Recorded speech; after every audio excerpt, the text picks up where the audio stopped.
Hi, I'm Britt Myers, today's host of the Lasting Mission podcast. And today we're going to take a deeper dive into how we can better support veterans and military families. And I can think of no better person to talk about that topic than the Executive Director of Chive Charities, Brian Mercedes, whose organization does it every single week. So thanks so much for joining us, Brian. We're so glad to have you. Hi, Britt. Thanks for having me. I'm excited. Yeah. So, for people who might not be familiar with Chive Charities, can you give us a quick overview of the organization, who you are, what you do, and how you make an impact? Yeah, so I'm Brian Mercedes. I am the executive director of Chive Charities. We've been around since 2012, mainly exist to support the orphan causes, the forgotten causes, as we like to refer to them. What we do is we fill in the gaps where other resources fall short, whether that be insurance companies, the VA system, or other charities. Uh, what we try to do is provide life-giving and life-changing support to veterans, military families, first responders, and individuals with the rarest of medical conditions. Awesome. And we're going to take a deeper dive into those causes and what that support looks like. But going back a decade or more into those early days of Chive Charities, I just think it's so unique how the organization kind of came up out of this community grassroots movement. So I'd love to hear more about that, about how Chive Charities became what it is today. Yeah, so we are connected to a media website called The Chive, and that got founded back in 2008. And that community started to grow kind of organically. And if you think of The Chive, it was, back in the early days, just a lot of funny photos, memes, videos, and things like that. You could go to one place to get all of your entertainment needs. And that was back before Instagram and Facebook kind of fulfilled those needs. So the landscape today looks a little bit different, but there was a community that started to comment, and then they started to support each other. And then we realized that that community not only was positive and supportive of each other, but we came to realize that when people started to ask for help, that community would answer the call time and time again, to the tune of tens of thousands of dollars raised in a matter of days. So from there, we realized that, if we've got this amazing community that's so supportive and powerful, why don't we direct that good and that power towards the gaps that need to be filled? And that's where we looked at those cause categories, and we looked at the community at large, and we realized that veterans and active military were a big part of that community. First responders were a big part of that community. And then we also looked at, these stories that we would read from people with the rarest medical illnesses, things that, in some cases, there was no book to follow. There's no script to follow. And so we wanted to help write those stories for those recipients and use our megaphone and help people in a real way. Oh, it's so cool how that just came out of a group of amazing, kind-hearted people who just saw this need and wanted to do more, and that became a bigger organization, a bigger impact. Because it could have just stopped there. It could have stopped with one kind of GoFundMe. Of course, this was before GoFundMe, but one crowdsource campaign. But it's really become a movement that's endured and says a lot about the community and the people that the organization supports. And I love that you were talking about, veterans and military families specifically. Obviously, that's a cause that matters a lot to Mission Roll Call. And before I knew of the Chive or Chive Charities, I knew of Taylor Morris. I Yeah. would love for you to share kind of his story because that really catapulted this movement into otherworldly proportions. Yeah, prior to Taylor Morris, which he was an EOD tech, that he was in the Kandahar province of Afghanistan, and kind of clearing the way, doing what those selfless and fearless individuals do, looking for IEDs. And he actually triggered an IED, which blew him off the ground. He saw his own limbs fly off. I believe he, at the time, when he landed on his back, he was still conscious and was yelling at his comrades to, hey, don't come get me. We got to clear the area, bleeding to death. Of course, looking out for others. It's a theme that we hear in all the stories about our veterans and militaries, individuals. And, he got he got transported to Germany, then got transported back to Walter Reed. We got connected to him, and we were talking about that big community that supports us. And we received several people sending us his story, people that were friends with him, even served with him. Like, you have to take a look into this guy. And we got connected with him, called him up, and the he's an Army EOD tech, and they were kind of taking care of his medical needs at that time. But Mhm. when you don't know what the future looks like, when I think at the time he was the third or fourth person to survive the quad amputee surgery, you don't really know what the future is. And his incredible girlfriend at that time uh, was with him this entire time. They ended up getting married, but we were just like, this is an incredible story. We want to tell it. By the way, as an afterthought, we said, hey, is there anything that you need?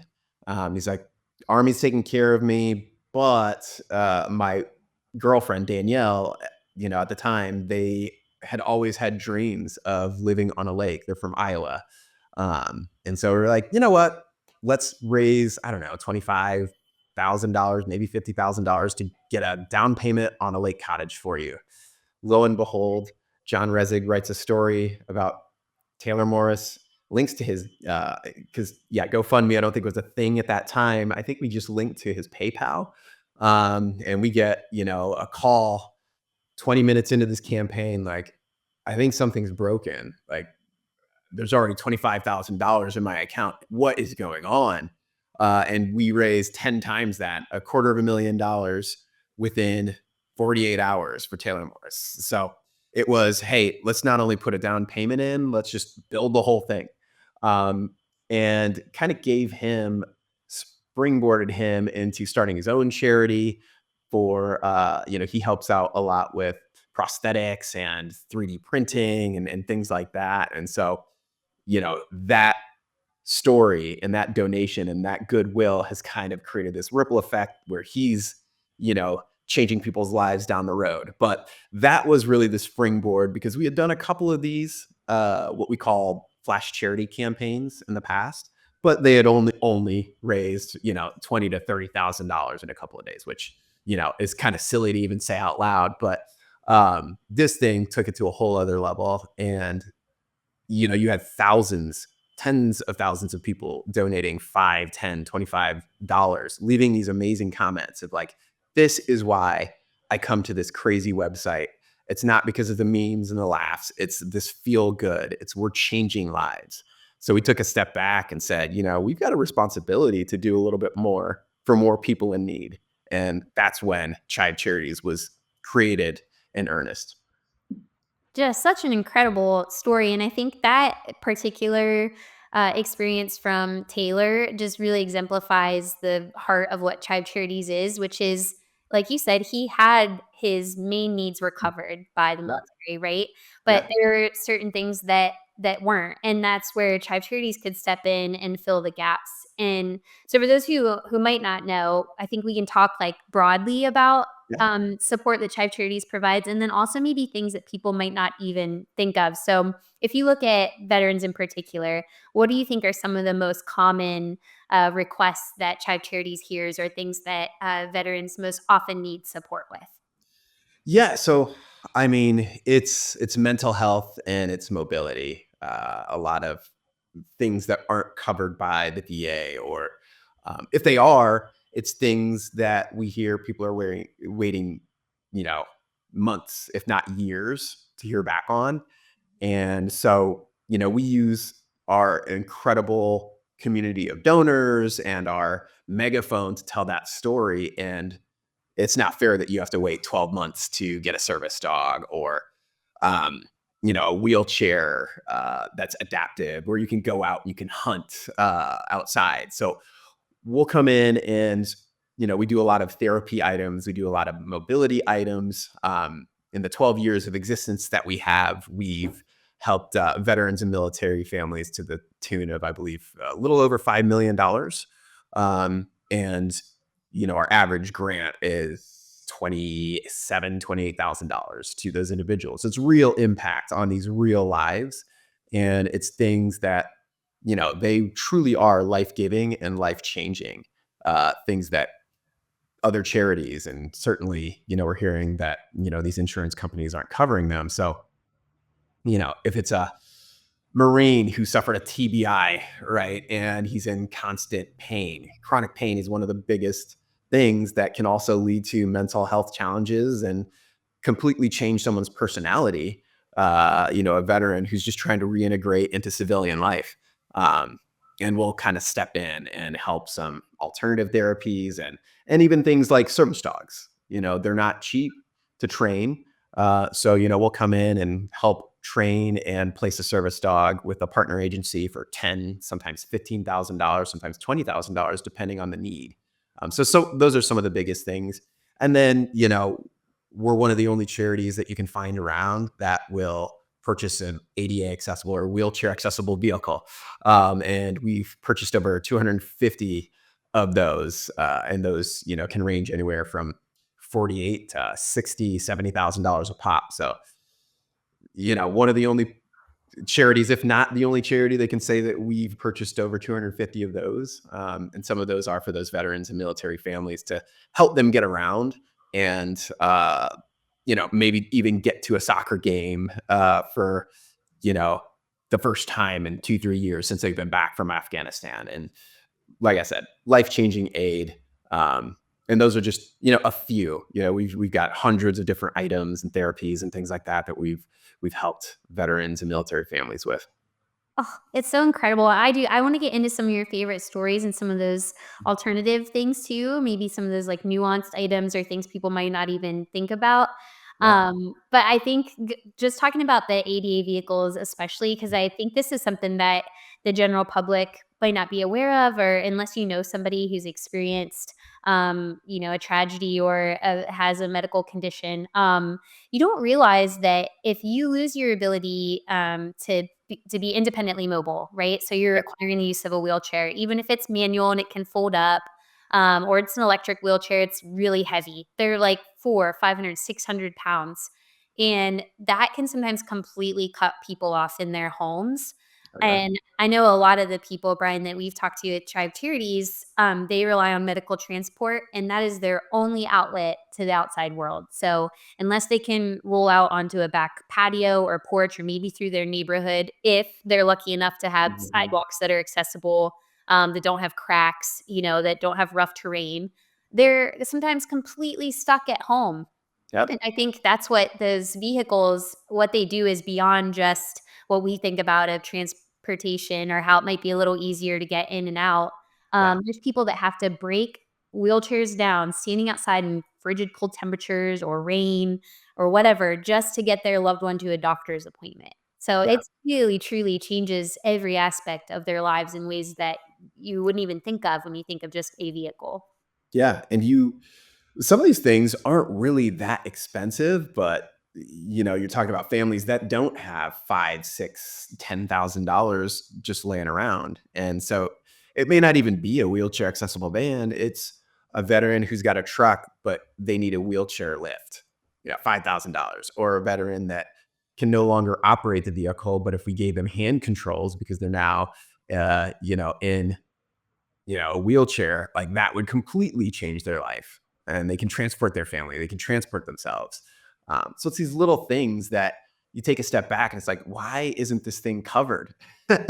This would absolutely change not only this veteran, his life, but this entire family, and set them on such a more positive trajectory and create those ripple effects that we were just talking about. And so it's easy for us to come in and use our army of do-gooders and make some real impact on these lives. And you look back and we've helped over 700 families, and it's kind of crazy to just look at the impact and the stories and the comments that we get from the family, and then also from those people that said that they were in a dark place at some point, and now they've kind of seen the light, and they're going on and helping others the way that we help them. Yeah. Yeah, it's really special. And I think too, one of the things that Mission Roll Call really focuses on is underserved veterans, Yep. and then access and quality of healthcare. And so, like underserved meaning like minority or rural vets. So beyond even just some of those like most common items, I think there's also this misconception that everybody has the same access to care and that everyone's, needs are met if they have a need. So if you've Mhm. served in the military, you've, signed this blank check, you've sacrificed, you're taken care of all the way to the end. And most of the time they are taken care of, but there's always these little things that fall through the cracks. And I think that's something really special about Chive Charities too that I want to hear your opinion on is some of those things that might be outside the box or outside the norm that Chive Charities has said, listen, maybe the VA has told you hyperbaric oxygen chambers, you don't need them, but you personally had really great experience with that. And so we're going to help take care of that. What are maybe some of those things and areas where you've helped some of these underserved categories? Yeah, absolutely. So, like you mentioned, some of these things are new to us when they get requested. We've got this incredible programs team that works with our recipients, our applicants. They work with these military families, and they talk to these doctors because there's always this need. Um, and in some cases, you've got veterans that have exhausted every other thing within their power. Uh, all of the medicines, and they've done some holistic things and they don't work. And so a lot of times when it gets to us, it's like you're our last hope. Some of those things like hyperbaric oxygen chambers, infrared saunas, electric bicycles, PMF mats, um, even something as simple as we had a veteran from Louisiana and he didn't have any air conditioning. And in the summer, that's just not going to work in the bayou. So, I don't know if you consider that alternative, but like that completely changes his life when we go in and install some simple air conditioning into his house. Like that changes his life. But yeah, like these alternative therapies, they can they can really make a significant change, improve moods, reintegrate people into society that for example, a PMF mat that costs $1,200 kind of works with the neurons in people's brains and releases endorphins, which can completely change your mood. And like I said, some of these veterans are depressed and their character and their personality has changed since they've come back due to what they've experienced. And if there's something that can tip those scales and improve their average mood, we're not going to balk at it. $1,200, that's a small price to pay to change someone's lives. And some of the feedback that we get is like, wow, this has completely changed everything for me. And, we'll spend up to $50,000, $70,000 on one recipient to change that life. And so, yeah, we've seen some really, really good and positive outcomes based on very simple things that you would think are covered because even though they're considered alternate therapies and items, they have proven outcomes at this point. Exactly. And like you said, however we define like alternate, that word can be like so broadly applied.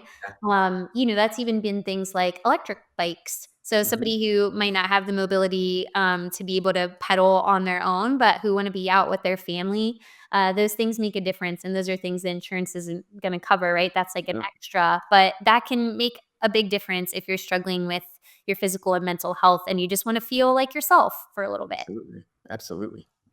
Yeah. Do you feel like, Brian, you have any stories that stand out? I know Ira, for instance, is one that Mm. I'm very familiar with through Tribe Charities, but do you have any others from he's first responder more, but any veterans or military families outside of Taylor Morris that Oh have gosh. even stuck with you? I know I put you on the spot, right?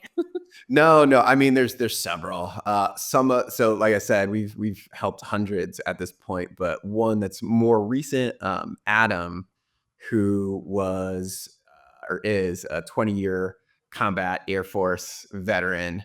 Um, it's his story has a lot of the same themes that you read from a lot of these veteran stories, where they served several terms overseas, and one they don't one small injury here or there doesn't change their entire life. One experience, we certainly know that seeing certain things can change everything, But I think for a lot of our veterans that we help is an accumulation of everything that they experience. You know, they have one fall here, they some shrapnel there, seeing the horrific things that they see, and all of that stuff combined, they come back. And I think Adam was one of those people. He developed a sleeping disorder where he just wasn't able to get to REM sleep and have dreams and get that deep sleep, restorative sleep that really is, it's needed to live a normal life and to be yourself. And so he's got a family. Again, his personality was changing. He was irritable, depressed. And they came in asking for a massage chair. Again, something very, very simple.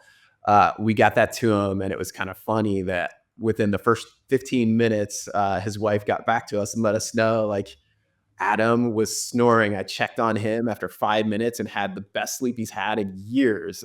And that was like 15 minutes of having this $4,000 massage chair. And that changed his life. He's able to sleep. He's able to be a better father, a better husband. And so just kind of like hearing the gratefulness in her voice, like 15 minutes into having this new item. And we hear that a lot with, the veterans and the families that we have. And even from the sons and daughters of, the veterans, like, my dad's a better father, Mhm. um, so it's really rewarding to kind of hear those stories and get that feedback that, we're not just buying an item. It's something that's having a legacy and it's changing lives beyond what we even know.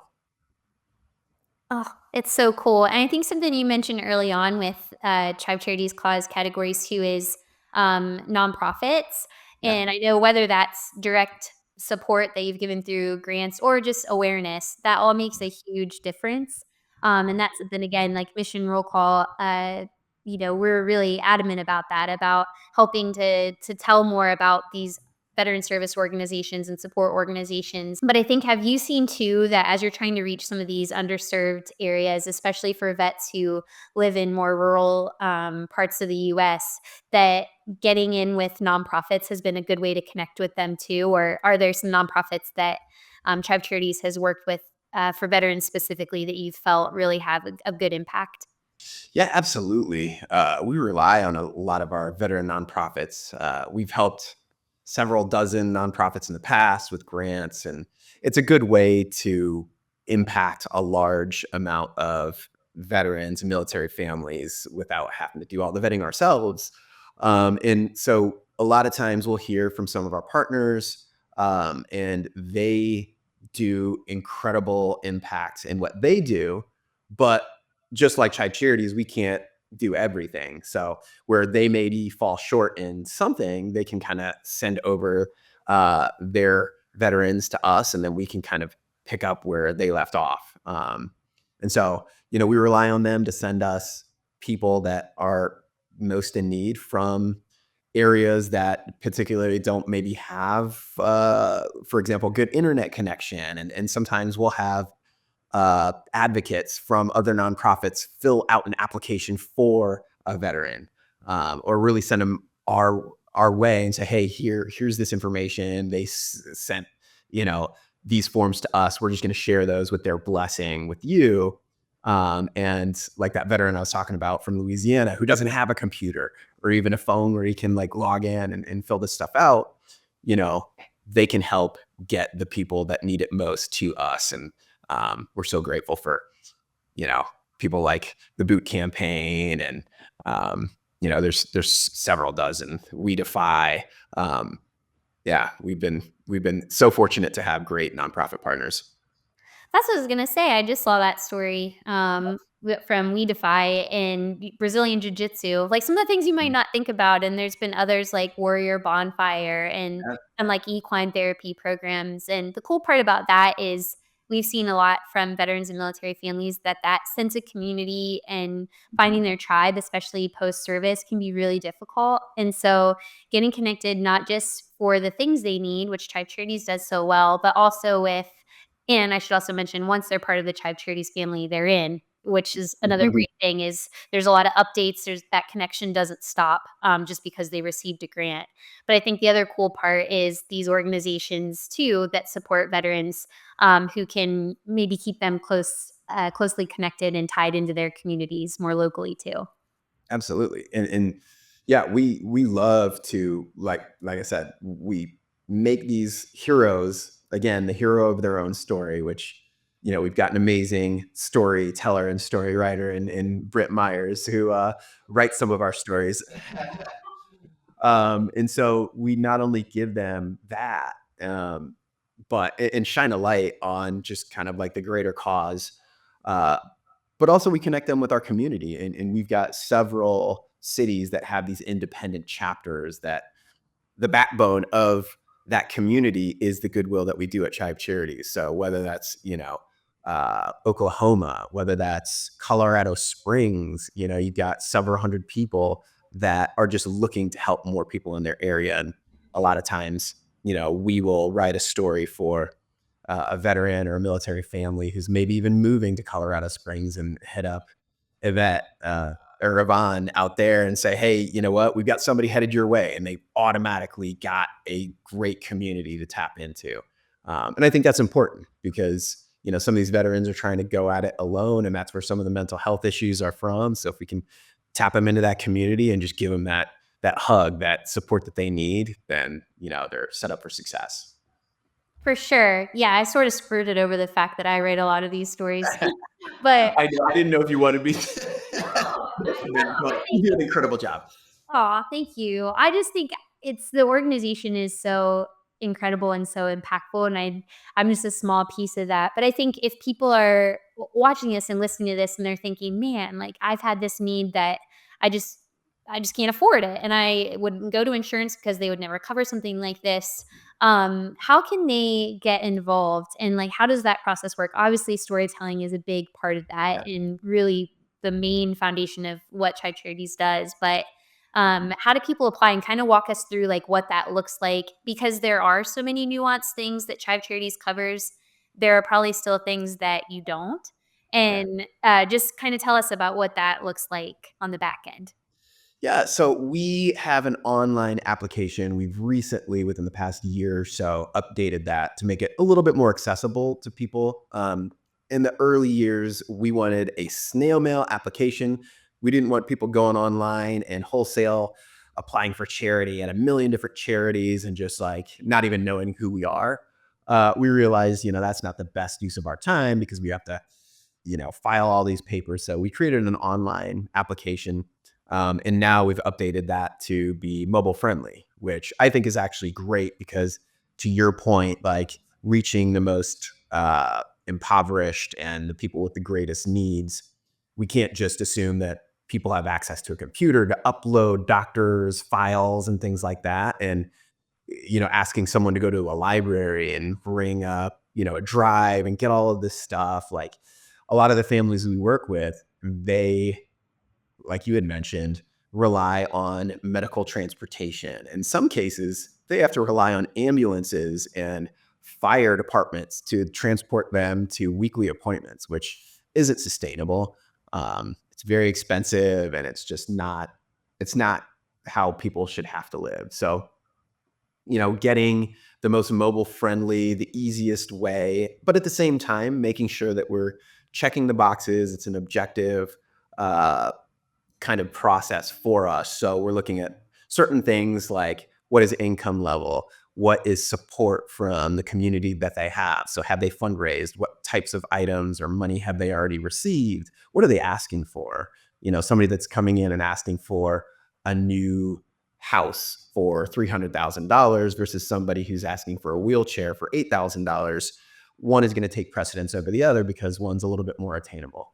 Yeah, what does their network look like? Are they able to, have a network of support? Are they single parent versus, so there's a lot of different objective variables that we look at, but a recipient, whether that's, first responder, veteran, military family, or rare medical uh, individual, will fill out the application.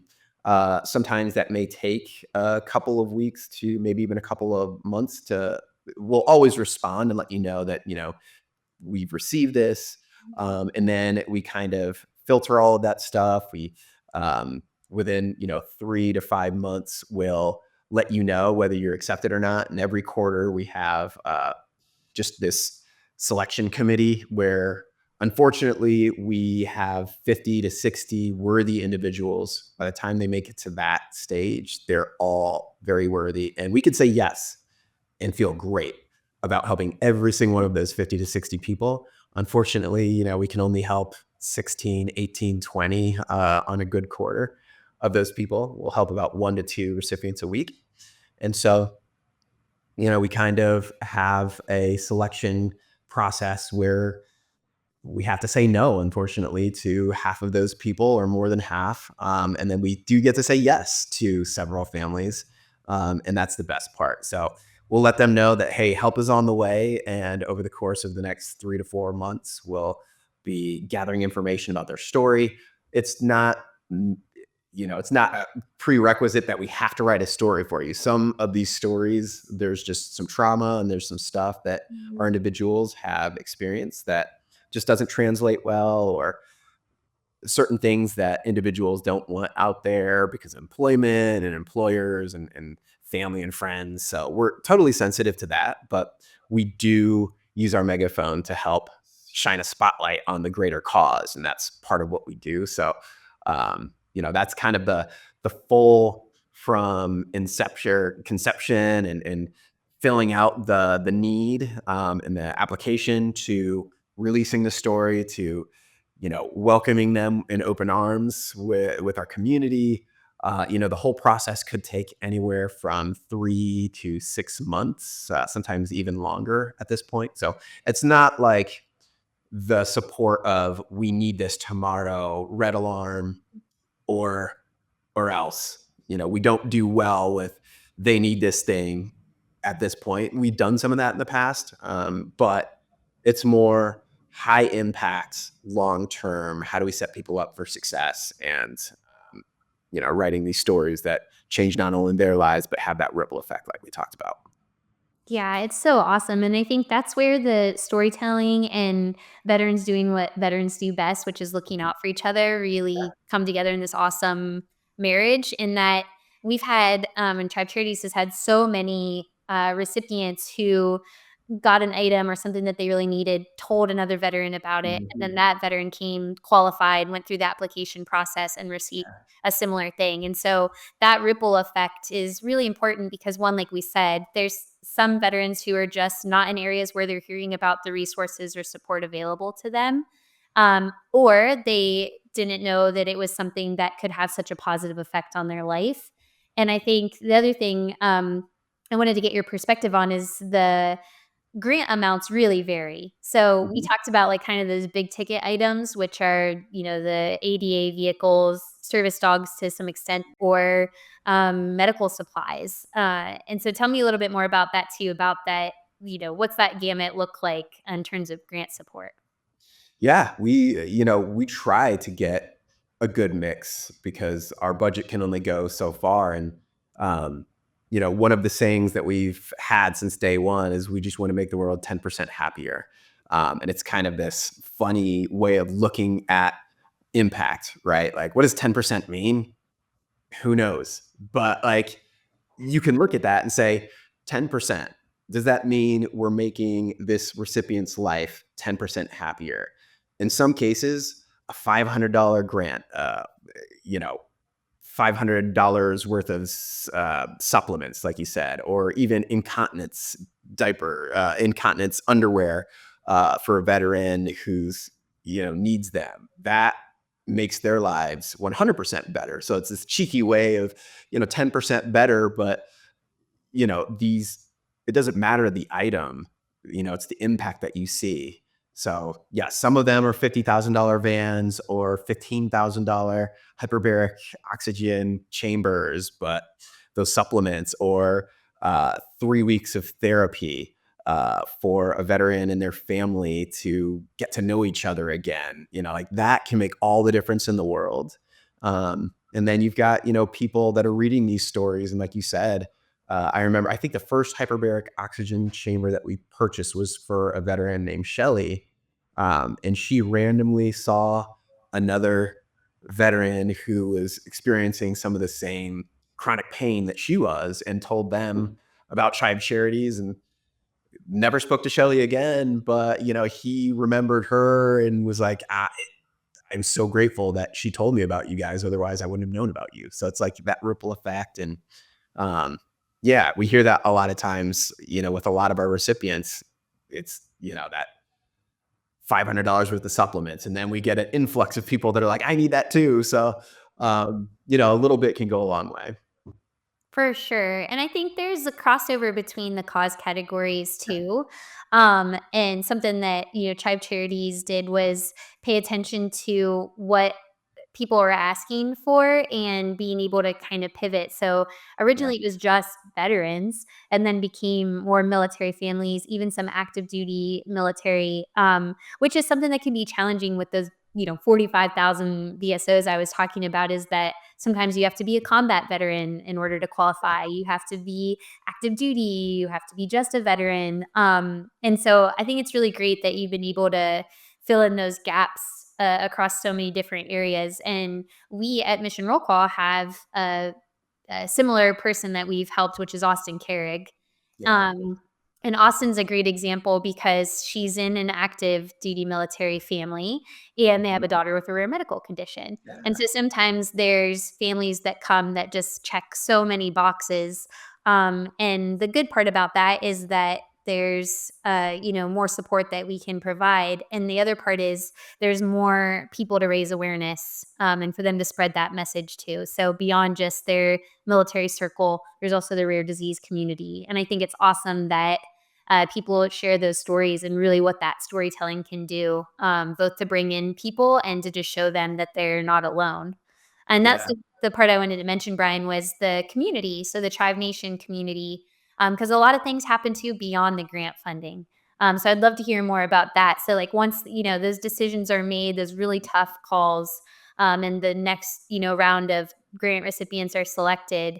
Like I said, it doesn't end there in terms of their support from Chive Charities, keeping updated, checking in on them, but also the community gets involved. And so, if anyone's listening to this that might be near a chapter or who might want to get involved beyond a monetary donation, tell us a little bit about how that community works and what they've done in the past. Yeah. So, like I said, we've got the most supportive, loyal community, and the Chivers, as we call them, our Chive Charities donors, obviously make up the lifeblood of what we do. But, that incredible community is not only supporting us monetarily, but they're kind of the boots on the ground for us. You've got several 100,000 fans of the website around the world that, at the drop of a hat, if we've got a military family that needs to build a fence, for example, um, we can save some money by having them come in and, in some good old fashioned sweat equity, help tear down a shed or build something. And they've done that several times for us. And not only that, they're the ones that are sharing these stories. They're meeting with these families. We've got military followers and donors that reach out to us. It's like, hey, I just read that story of Austin, or I read that story of Timothy. I actually am also from that same town, or I've got family there, or, like, can I get his phone number? I'd love to like connect with him. I also served in the Air Force. So it's, that community that goes above and beyond. Yes, the donations are amazing, but it's the above and beyond that really sets them apart. Yeah, and sometimes that comes through the grant recipients too, like we had mentioned with the nonprofits, like Team Rubicon is another one that Mission Roll Call has a great partnership with, and they were a grant recipient of Chive Charities before, and another great avenue again to get people connected and involved, whether that's through Chive Charities or through some of these other organizations that get support. Absolutely. Absolutely. Hmm. Why do you think there is, this is a little bit of a curveball, but why do you think there is so much need amongst like veteran and military families? And do you think there's other ways for us to address that? Or is it just always going to be you're going to need organizations and people that can step in to fill gaps? So there are always going to be gaps. I don't know. I think part of it starts with the fact that, the military mindset. is you're a helper. You know, they are drilled, literally drilled into their heads. Well, I guess not literally, but they, uh, Hope they, not. yeah, they've got this mentality that like suck it up, help others. That's what you're programmed to do. So some of the last people to ask for help when they really need it are these veterans and military families. And especially in the early days, and I think maybe there's a little bit of a shift as the narrative has gotten out there, but a lot of the applications would be initiated not by the veterans themselves, but by wives, by sons and daughters, by friends of these veterans in need that saw this need. And so, you know, when you can't speak up for yourself, who is going to speak up for you? And we try to do that. I know other charities have tried to do that. There's been some good movement, I think, with creating awareness for the need, but maybe uh, the care hasn't caught up to the demand, obviously. And so, you know, that's, you know, there's where the gap lies. And what will it take? You know, I think it's just telling those stories, getting it out there, and you know, telling those stories so veterans themselves read them and make them aware that like it's okay to ask for help. And then also, you know, in some cases, educating them and letting them know that like there are some of these alternative therapies out there, and there's institutions and charities that will cover some of these things. So any bit of, you know, exposure that we can get to that community and exposure that we can do for them, and for the cause, I think helps. For sure. And I think you hit the nail on the head. Like, traditionally, not a group that's used to asking for help. They're used to being the helpers. Yeah. And so it can be difficult to say, I think I've earned this. I think I deserve to have this support or this help that I need. And being able to share those stories and raise awareness hopefully helps people to be able to see, like, that's something I could benefit from too. And it's time I ask for it. Yeah. Yeah, it's funny, you know, like we even hear from some of our veterans that have read some of the stories. It's like, you know, I never thought I knew that I was struggling in a couple of areas, but I read that story and like this tough guy that served 8 tours and you know, like if he's asking for help, I feel comfortable and I feel safe asking for help. And that's what you want to hear. You know that there's a shift, and something positive is happening. And we can continue that narrative and you know, create that 10% change, you know, we'll slowly change the world. I have a good example for that one too, and that would be Jeremy Jansen's story. He's one that served in the Marines. He actually served with his cousin in the same unit, and they were involved in an incident while he was deployed. And when you look at the video or even the photos of what their vehicle looked like before and after this accident, or I guess it wasn't an accident, more an attack. Um, I mean, it's unrecognizable. It's just charred metal. And Like somebody survived that. Yeah. yeah, yeah, and he, survived it, and unfortunately, several other members did not, and some were really, like, catastrophically wounded, and I thought what was cool about Jeremy, if cool is the word to attach to it, is that he very much like Taylor Morris had a lot of those needs met, right? So Mhm. his wounds were taken care of, he had a really great, income, like, everything seemed like it was good, and then once he retired, he still had, pretty similar level of support. He had a great job, but he lived in Hawaii Yeah. and he just, realized he needed a service animal and he pursued that route. But getting from Hawaii to his service animal was cost prohibitive. And that was an area where Chive Charities could come in and cover that travel cost for him to get the dog. And I think that's another thing that it Yeah. just that example of you think everything's taken care of. You've got your service animal, you're matched, you've paid for it or fundraised for it. You've had everything else taken care of, but you don't have thousands of dollars to fly to get it. And how that could be the one barrier to this tool that could really help you with your mental health, your physical health, so many other aspects of your life. And so being able to, and he was a big chiver. So Yeah. being familiar and reading those stories and seeing other people ask for help, and even him having this really terrible, tragic experience, he felt like he didn't deserve to ask. And it took a while for him to read some of these other stories and see the vulnerabilities and to say like, okay, like I think it's time for me to get the help I need to. Yeah, yeah. It's funny you mentioned that. Like the sometimes we do get veterans that apply for themselves, and there's always this disclaimer. And a lot of these applications, like I'm asking for this, but if there's someone else that needs it more, then don't worry. Like, and we've even it's happened in the past where we've let a veteran know that yes, you're accepted, and they're like, "Are you sure?" Use that for someone else if they're more in need. It's like, no, no, no. Switch your mindset. Come on. Like, Yep. yeah, You're getting the help you need, like it or not. yeah. I want to give you a chance to brag and tell us about some of like the broad impact numbers. You mentioned 5 million to veterans in support, direct support, which is awesome. Yeah. But give us like the high level view of what Chive Charities has done since 2012. Since 2012, so we've done a little over $22 million in total aid.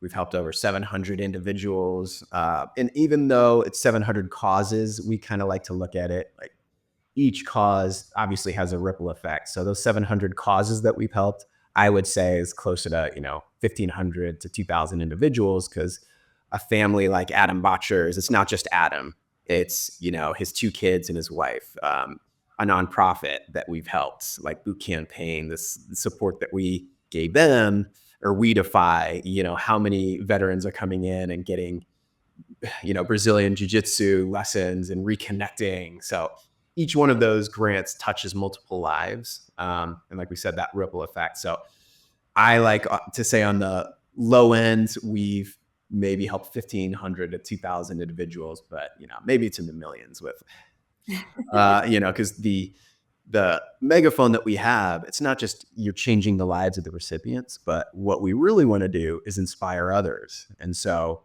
your Joe Chiver, your Nicole Smith that's reading this story, maybe that's going to make her day a little bit better. And she's going to tell someone about Chive Charities, and maybe she knows a veteran that needs help. And so, yeah, that ripple effect that we talk about. And we're not stopping here. I hope that we're just getting started. So maybe the next time we talk, we're saying, we've helped 10,000 people and we've done $50 million worth of aid.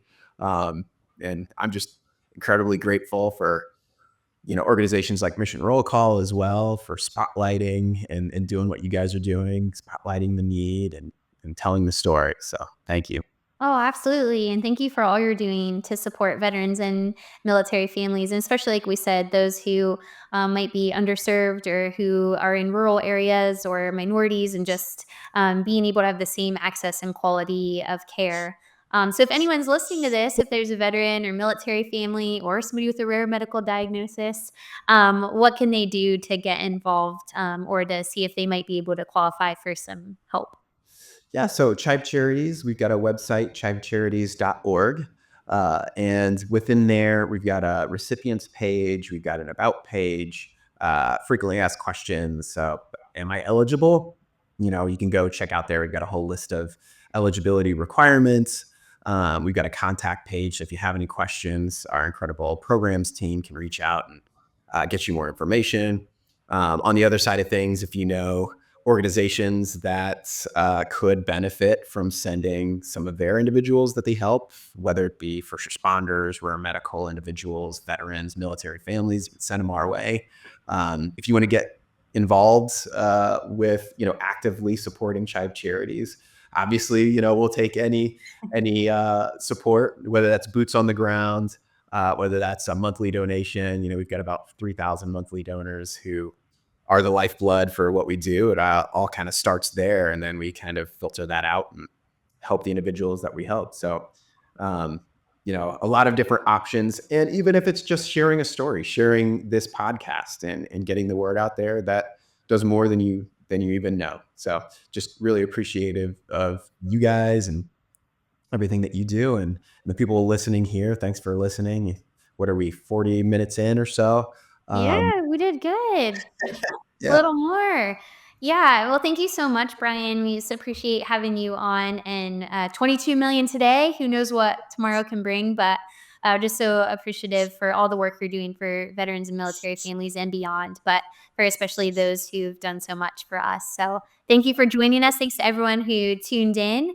And for more on both Chive Charities or Mission Roll Call, you can visit our websites, chivecharities.org or missionrollcall.org. Thanks, everybody.